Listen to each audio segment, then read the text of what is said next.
In this video, I will discuss the ways there are for dealing with sadness based on a scientific paper.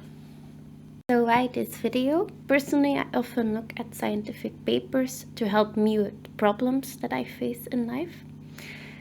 And because I'm looking at these papers and it helps me, I think it can also benefit other people.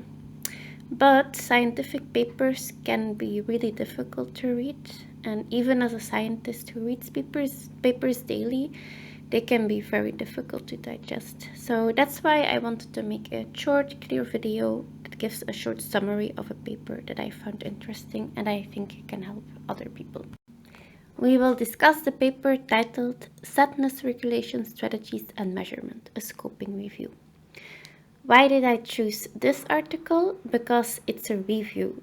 This means that the writers of the article looked at a whole lot of other research that's already been done and summarized it. And these papers, reviews, give you an overview of all the different studies that have been done on one topic. I will keep the video short, so I won't go into every detail of the paper. I will also use lay terms as much as possible to find out more or to know the official and therefore more technically correct terms. You can find the link to the paper on PubMed in the description field of this video. So for this study, authors looked at all the ways of dealing with sadness, and they collected all those ways of dealing with sadness from other papers, from other studies that were already done. Mainly those are studies that ask people, how do you deal with sadness? And then they summarized it all. They also collected how sadness was measured, but I will not go into that as much as I think it's more of an issue for scientists that want to measure things. It's not that interesting if you want to learn about your own emotions. So, what ways of dealing with sadness did they find? The short answer is a lot. I will show you in the following slides the ways that were found through this paper. I already deleted the doubles that were mentioned in the table in the paper to make it more clear. And I won't explain all of the ways of dealing with sadness because it's way too much and it would make this video very, very long.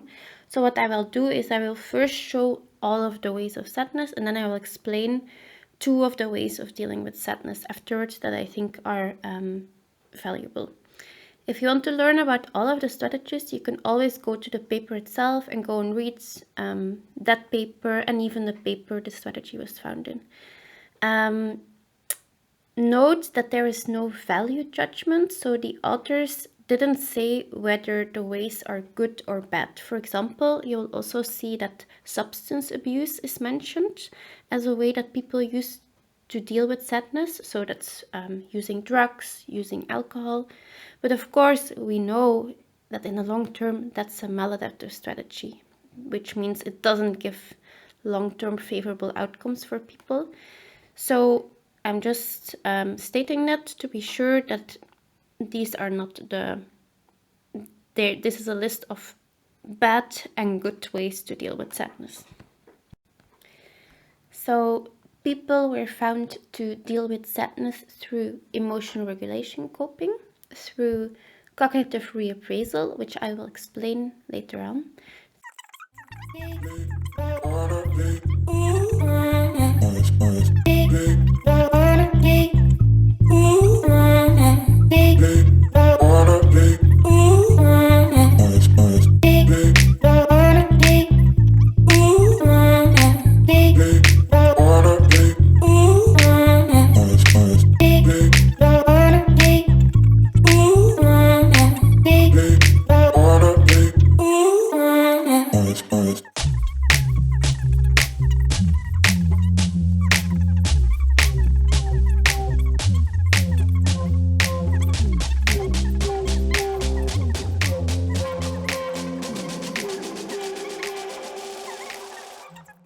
So those were a lot of strategies. I wanted to discuss 2 of the more common strategies. to give you some idea of what these strategies entail. You can see on the screen what the authors of the paper wrote in a discussion about this strategy, cognitive reappraisal, to deal with sadness. In short, cognitive reappraisal is seen as a very healthy way to cope with sadness. It means that you will look at what meaning you are giving to your emotion, that is, what story you are telling yourself, and then alter the story, or at least be conscious of the story.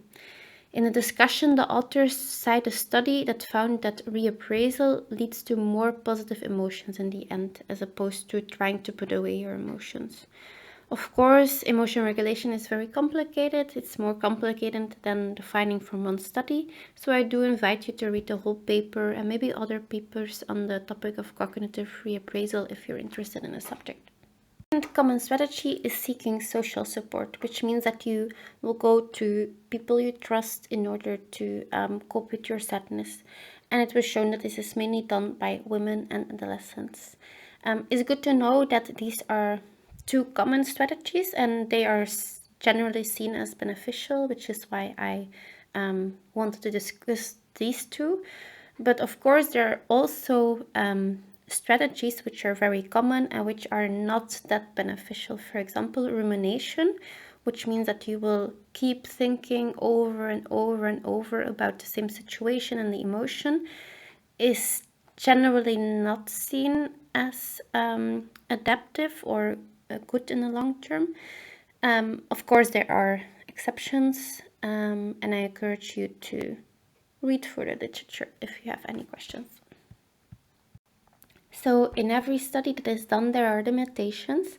For this study and these results, the limitations are that there are, in all the studies that were gathered, there were only very small groups of people studied, which can make that you draw the wrong conclusions or that you didn't collect all the ways of dealing with sadness. There were also certain groups of people that were missing. So the authors noted that mainly Western people were studied and there were no people from Arab countries, for example, that were questioned. They also noted, the authors, that there were not enough distinctions made for age and that parents were difficult to recruit, which also may have influenced which people were asked and therefore the results. The authors also stated that people might have not told the truth because they were asked, and of course, people don't always know if they tell the truth, so they may not be conscious of certain strategies that they do. So they may ruminate, but they weren't conscious of it, so then you can't report it. The authors also only used a few words to search and one framework. And one limitation that I think is there in the paper is that there's a limited discussion about the maladaptivity of the strategies. Of course, you don't have that much space in the paper, so there wasn't that much space to discuss it in this paper, but there wasn't that much information about, okay, what are the good and what are the bad strategies. So how can you use this information now? Well, according to me, some questions you can ask yourself is, how do I deal with sadness? And in these ways of dealing with sadness that are listed here, which ones do I apply to myself? And can I become conscious of what ways that I use? And one other question is, one thing you could try is to use cognitive appraisal and see if it works for you. So next time you're sad, you can listen to the story you're telling about the emotion and observe it and maybe even change it and see the good, a good aspect of the negative situation or the sad situation. Please note that science is based upon the principle of discussion and that we should not take results as facts immediately. We should always look at results of studies knowing measurements could have been distorted in some way. When we have doubts about something, we study it again and in other ways. Here is the reference to the paper, which is an open access paper, so you should be able to find and read it yourself online. Thank you for listening. I hope you were inspired by this video. And make sure to like this video or drop a comment if you want to hear more about this strategies.